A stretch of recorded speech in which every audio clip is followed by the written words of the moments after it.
I am Dr. Lakshman Babu, Senior Consultant Pulmonologist at KIMS Sunshine Hospital. Pulmonary hypertension గురించి అడిగారు. మనకు అందరికీ BP hypertension అంటే తెలుసు. సిస్టమిక్ హైపర్టెన్షన్ అంటే మన రక్తంలో ప్రెషర్స్ 140/90 కంటే ఎక్కువ పెరిగితే దాన్ని సిస్టమిక్ హైపర్టెన్షన్ అంటాం. అట్లనే పల్మరీ సర్క్యులేషన్ అంటే ఊపిరితిత్తుల సర్క్యులేషన్స్లో ఊపిరితిత్తులకు సప్లై చేసే బ్లడ్ వెజల్స్లో ప్రెషర్ పెరగడాన్ని పల్మరీ హైపర్టెన్షన్ అంటారు. ఈ యావరేజ్ సిస్టాలిక్ బ్లడ్ ప్రెషర్ ఊపిరితిత్తుల్లో అనేది compared to systemic blood pressure, అంటే సిస్టమిక్ బ్లడ్ ప్రెషర్ అనేది మీకు మనందరికీ తెలుసు 120/80 ఉంటే, యావరేజ్ ఊపిరితిత్తుల్లో ఉండే బ్లడ్ ప్రెషర్ అంటే పల్మరీ సర్క్యులేషన్లో ఉండే బ్లడ్ ప్రెషర్ అనేది 35 mmHgగా ఉంటుంది. అంటే ఇట్స్ లో ప్రెషర్ సర్క్యులేషన్ అనమాట. అంటే రైట్ హార్ట్ నుంచి బ్లడ్ అనేది లంగ్స్లోకి ఫ్లో కావడానికి ఫెసిలిటేటెడ్గా లో ప్రెషర్ సర్క్యులేషన్ సిస్టమ్ ఉంటుంది. సో రైట్ హార్ట్ నుంచి వెళ్ళినటువంటి బ్లడ్ ఇది చేయడం జరుగుతుంటుంది. దీన్ని ఫెసిలిటేట్ చేయడానికి పల్మరీ సర్క్యులేషన్ అనేది ఒక లో ప్రెషర్ సర్క్యులేషన్ అనమాట. ఈ సర్క్యులేషన్లో ప్రెషర్స్ కనుక మోర్ దెన్ 35 mmHg ఉంటే దాన్ని పల్మరీ హైపర్టెన్షన్ అని అంటాం. ఈ పల్మరీ హైపర్టెన్షన్ రావడానికి చాలా కారణాలు ఉంటాయి. ముఖ్యంగా ఇది 40 to 60 ఏజ్ గ్రూప్లలో ఎక్కువగా చూస్తూ ఉంటాం. 40 to 60 ఏజ్ గ్రూప్లో ఎక్కువ చూస్తుంటాం. దీన్ని కాజ్ని బట్టి మనం 5 రకాలుగా విభజించడం జరుగుతుంది. పల్మరీ హైపర్టెన్షన్ గ్రూప్ 1ని ఇడియోపతిక్ అంటాము. దీంట్లో ఒక్కొక్కసారి మనకు కారణం తెలియకపోవచ్చు, లేదా కన్జెంటల్గా అంటే జెనెటిక్గా కొంతమందిలో ఈ పల్మరీ హైపర్టెన్షన్ అనేది రావచ్చు. అట్లనే సిస్టమిక్ స్క్లీరోసిస్ అని ఒక డిసీజ్ ఉంటుంది, అది కణజాలాలకు సంబంధించిన డిసీజ్. అట్లాంటి వాటిలో కూడా సెకండరీ ఎఫెక్ట్ లాగా మనకు పల్మరీ హైపర్టెన్షన్ రావచ్చు. ఇకపోతే సెకండ్ ప్రాబ్లం వచ్చేసి లెఫ్ట్ హార్ట్ ఫెయిల్యూర్. అంటే pulmonary hypertension associated with left heart failure. అంటే లెఫ్ట్ హార్ట్లో ఏర్పడిన అడ్డంకుల వల్ల లెఫ్ట్ హార్ట్ ఫెయిల్యూర్ అవుతే రైట్ సైడ్ హార్ట్లో కూడా ప్రెషర్స్ అనేది పెరగవచ్చు. అట్లనే పల్మరీ సర్క్యులేషన్లో కూడా బ్లడ్ ప్రెషర్స్ అనేవి పెరగవచ్చు. ఇక మూడవ కారణము లంగ్ డిసీజెస్లో, అంటే COPD లాంటి chronic obstructive pulmonary disease which is common in smokers.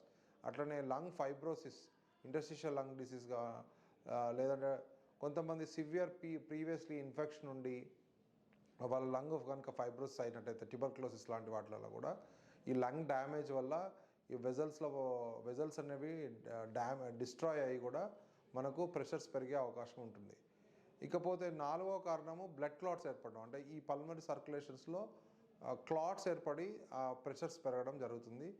ఇతరత్ర ఐదో కారణాన్ని మిసిలేనియస్ అంటాం. అంటే సార్కాయిడోసిస్ అనే సమ్ ఇన్ఫ్లమేటరీ డిజార్డర్స్, వీటిలో కూడా మనకు ఈ పల్మరీ హైపర్టెన్షన్ వచ్చే అవకాశం ఉంటుంది. ఈ కారణం కనుక్కోవాలి మనం. పల్మరీ హైపర్టెన్షన్ ట్రీట్మెంట్లో ముఖ్యంగా ఏంటంటే అది దేనివల్ల ఈ ప్రెషర్ అనేది పెరుగుతుందో ఆ కారణం కనుక్కోవడం చాలా అవసరము. దీనికోసము కొన్ని టెస్టులు చేయాల్సి ఉంటుంది.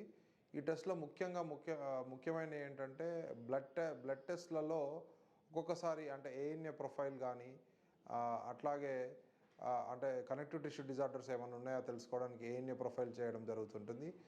అట్లనే బ్లడ్ క్లాట్ యాగ్లబుల్ డిజార్డర్స్ ఏమైనా ఉన్నాయో కూడా మనము థ్రాంబోటిక్ స్క్రీన్ అని చేయడం జరుగుతుంటుంది. ఇదే కాకుండా CT పల్మరీ యాంజియోగ్రామ్ అనేది ఒకటి చేయడం జరుగుతుంటుంది to know about blood clots in the vessels. ఇదే కాకుండా ఒక్కొక్కసారి స్లీప్ యాప్నియా ఉండాలి, అంటే స్నోరింగ్ ఉన్న వాళ్ళలో కొంతమందిలో రాత్రిపూట ఆక్సిజన్ అనేది తక్కువ అవ్వడం వల్ల ఈ పల్మరీ హైపర్టెన్షన్ రావచ్చు. అట్లాంటి వాళ్ళకి స్లీప్ స్టడీ చేయాల్సి ఉంటుంది.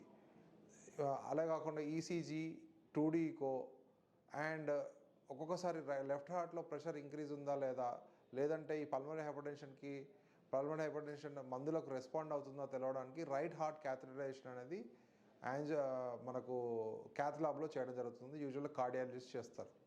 సో ఈ విధంగా వేరియస్ టెస్ట్ ద్వారా మనము పల్మరీ హైపర్టెన్షన్ కారణాన్ని అంతేకాకుండా దాని సివియారిటీని కనుక్కోవడం జరుగుతుంది. ట్రీట్మెంట్ విషయానికి వచ్చినట్టయితే ఒకసారి పల్మరీ హైపర్టెన్షన్ డయాగ్నోజ్ అవుతే దానికి క్యూర్ లేదు. ఓన్లీ మనం నడుస్తున్నప్పుడు ఆయాసం ఉండడము, లేదంటే మెట్లెక్కుతున్నప్పుడు ఆయాసం ఉండడము, అలా కాకుండా ఒక్కొక్కసారి కళ్ళు తిరిగి పడిపోవడము, సింకోపల్ అటాక్స్ అంటాము, అలాగే పౌండింగ్ హార్ట్స్ అంటారు, అంటే హార్ట్ బీట్ ఎక్కువగా ఉండడము, తర్వాత హార్ట్ రిథమ్ అబ్నార్మాలిటీస్ ఉండడము, తర్వాత కాళ్ళ వాపులు, అలా ఇవన్నీ ఉండడం కూడా మనం గమనించవచ్చు. సో ఈ సిమ్టమ్స్ ట్రీట్ చేయడానికి మనము ముఖ్యంగా ఇప్పుడు కారణాన్ని బట్టి ట్రీట్మెంట్ ఉంటుంది. హైపర్ టెన్షన్ తగ్గించడానికి వేరియస్ మెడికేషన్స్ ఇవ్వడం జరుగుతుంది. ఇందులో ముఖ్యమైనవి పల్మరీ వ్యాసోడైలేటర్స్, వీటిని ప్రోస్టాగ్లాండిన్స్ అనే మందులు వాడడం జరుగుతుంది. ఇవి ఇంజెక్షన్ ఫామ్లో అండ్ టాబ్లెట్ ఫామ్లో అవైలబుల్ ఉంటుంది. వీటిని రెగ్యులర్గా వాడాల్సి ఉంటుంది. అట్లానే వెజల్ డ్రగ్స్ అంటాము, యాంబ్రిసెంటాన్, బొసెంటాన్ లాంటి మందులు ఈ ఇంటర్స్టిషియల్ ఎస్పెషల్లీ సిస్టమిక్ స్క్లీరోసిస్ ఉన్న పేషెంట్స్లలో, అలాగే గ్రూప్ 1 పల్మరీ ఆర్టీరియల్ హైపర్టెన్షన్ ఉన్న పేషెంట్స్లలో ఇవ్వడం జరుగుతుంది. ఇకపోతే లంగ్ డిజీజెస్ వల్ల వచ్చే పల్మరీ హైపర్టెన్షన్స్కి ముఖ్యంగా ఆక్సిజన్ అనేది సప్లిమెంట్ లాగా ఇవ్వడం జరుగుతుంది విత్ ఆక్సిజన్ కాన్సన్ట్రేటర్. వీళ్ళు లాంగ్ టర్మ్ ఆక్సిజన్ థెరపీ ఇవ్వడం జరుగుతుంది. ద లీస్ట్ ఇప్పుడు మనకు హార్ట్ అండ్ లంగ్ ట్రాన్స్ప్లాంటేషన్ కూడా హైదరాబాద్లో అందుబాటులో ఉంది.